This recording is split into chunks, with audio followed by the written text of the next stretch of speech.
Should preachers get paid? That's the question on the Tithing Hoax podcast. Thank you for joining me. This is Arbonne with the tithinghoax.com. And should preachers get paid? What do you think? Should they earn a salary? Or should preachers, pastors, rely on free will offerings? Should they even work full-time ministry? Should they volunteer and keep their day job? What about them selling books, DVDs, CDs? Is there something wrong with that? Are they just selling the gospel? Now, of course, when it comes to the issue of whether preachers should get paid, you have some people who say absolutely they should get paid, especially the preachers themselves. It is the congregation's obligation to support the man or woman of God. And then you have those people who say absolutely not, they shouldn't get paid.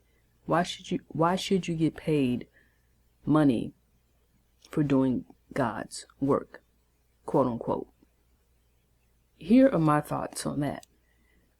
Personally, I don't have a problem with preachers or pastors getting paid, earning a salary, making money, doing what they do.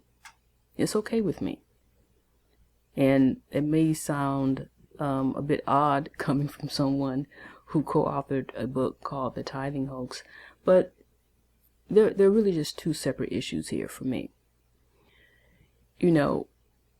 When it comes to preachers, pastors getting paid, my thing is, if the congregation does not have a problem with their pastor earning a salary and getting paid, it's no big deal.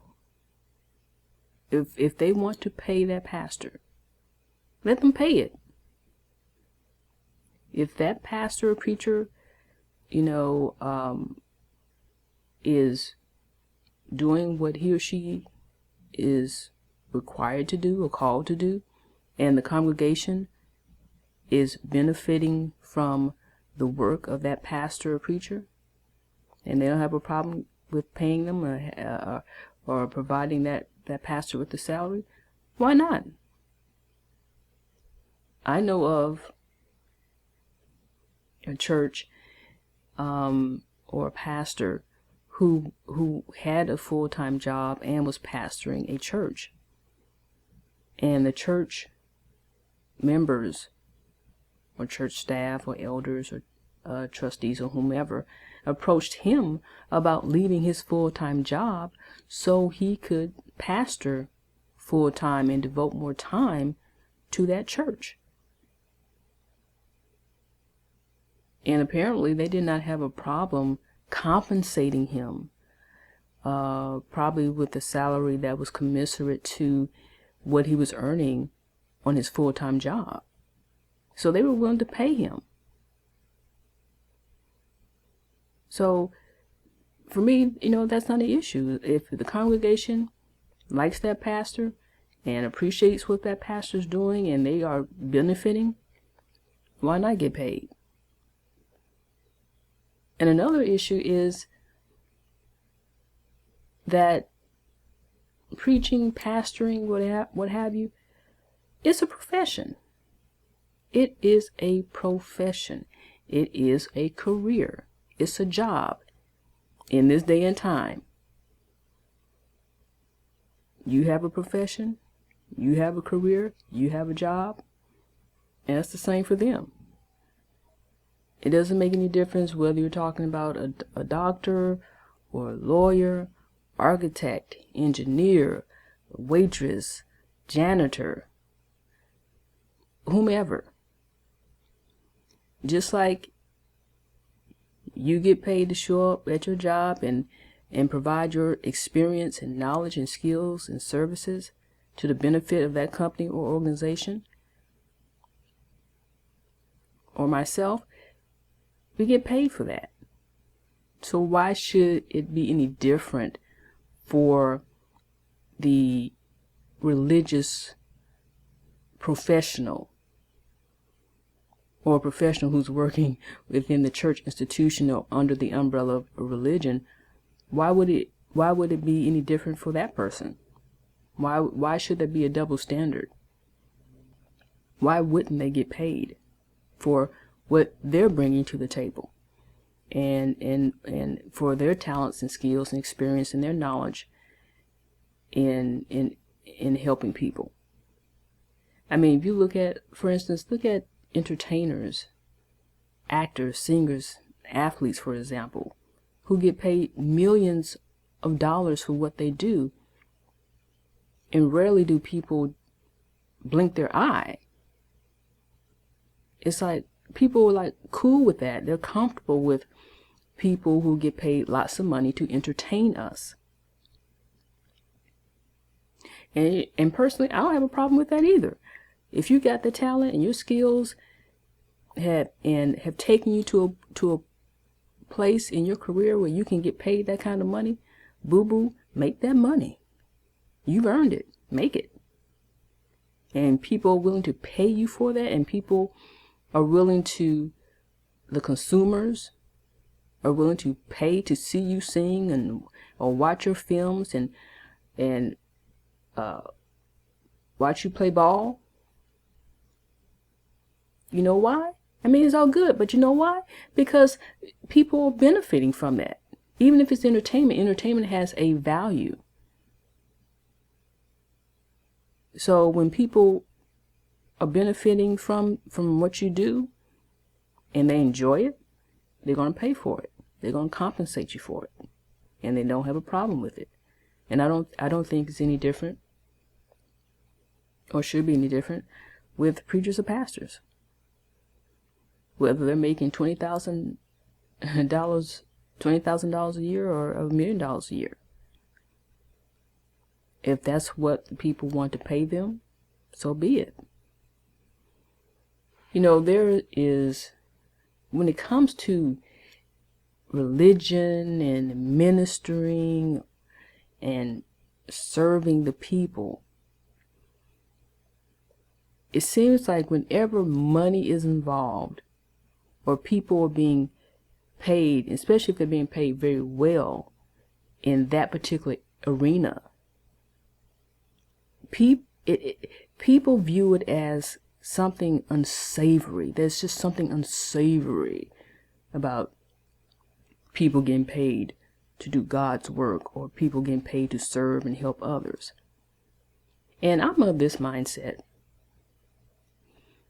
I take issue with this notion that because someone is in a profession that is service oriented or even religiously oriented, that somehow or for some reason people shouldn't be compensated or shouldn't be compensated well, or that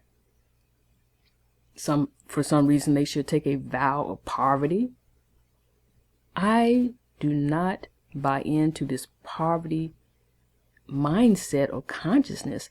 There needs to be a shift in consciousness to where people are comfortable and are willing to compensate people who serve. I just can't get with this notion that there's something wrong with getting paid for serving others. You know, it doesn't necessarily mean you have to get paid for everything you do under the umbrella of serving others. But wouldn't it be better for society if some of the highest paid people were the people who were really making a difference and really touching the lives of people, especially on the grassroots level, who do a lot of the grunt work in terms of really helping and serving people? Wouldn't it be nice if they were getting paid very nice salaries? And maybe we would find or there would be a shift to where more people would go into areas and into fields of work that are really really service oriented toward helping people, when there's money to be made in helping people. I mean, really helping people, really getting down in the trenches, where people are really needed. Because if you think about it, really, all professions to one degree or another are service oriented. Whether you're a waiter or whether you're a doctor, on some level you are still serving people. So pastors, ministers, preachers serve. So why not get paid well, or just get paid? Why should anyone have a problem with that? Now, any objections I have when it comes to these preachers or pastors, whatever, getting paid, is when there is a burden being placed on the congregation. You have some folk out here who don't want to get their hands dirty, so to speak.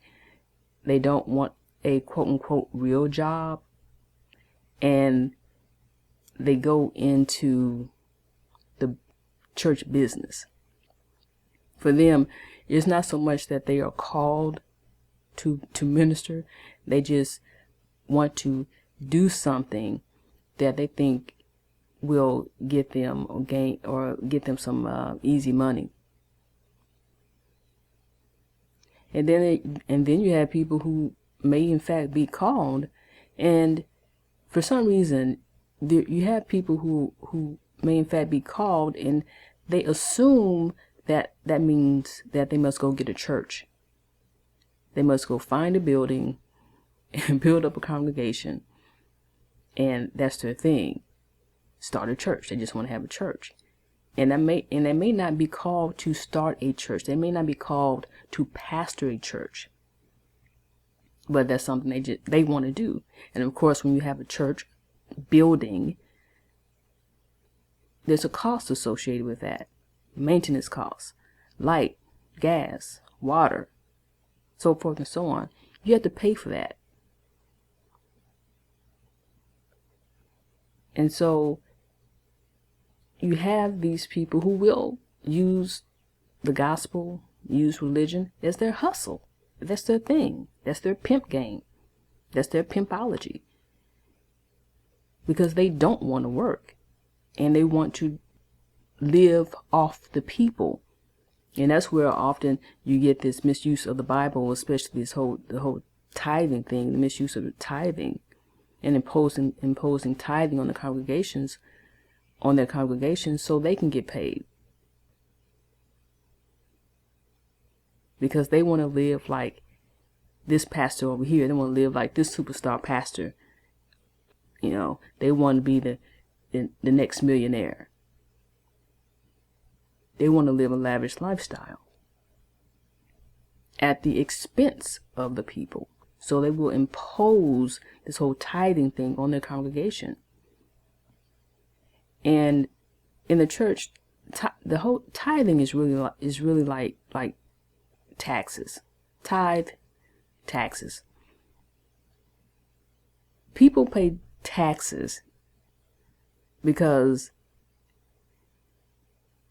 the government requires that they do that. People don't pay taxes by and large because they want to pay taxes. They do it because they feel that's what they have to do. And I don't know too many people who get excited about paying taxes, but they do it because they feel they have to do it. So here comes the hustler, the preacher pimp, who's going to impose this religious tax on the people called tithes. And because the people feel that this is something God requires of them, they're going to pay it, whether they can afford it or not. And especially when you have congregations that are poor or low to moderate income who really cannot afford to support perhaps a pastor to pastor full time. But because this joker doesn't want to work, or because he has stepped into a realm of pastoring a church in which he or she really wasn't called to do, then he or she is profiting at the expense of the people. So that's where I have objections when it comes to a preacher or pastor getting paid. Generally, I don't have a problem with it, but under circumstances in which someone is clearly pimping the people or exploiting the people and placing a burden on the people financially because he or she wants to live a particular lifestyle and doesn't want to work, or doesn't want to quote unquote get a quote unquote real job, that's a problem. So, but like I said, overall, I'm okay with it. I don't see a problem with preachers or pastors getting paid or earning salaries, as long as the congregation that they serve support that, and the congregation is benefiting from what he or she is doing, what they're bringing to the table. Why not? What are your thoughts? Should preachers get paid? You can leave your comments at tithinghoax.com. This is Renee. Thank you so much for tuning in to the Tithing Hoax podcast. I look forward to next time, and I hope you do too. In the meantime, peace and blessings.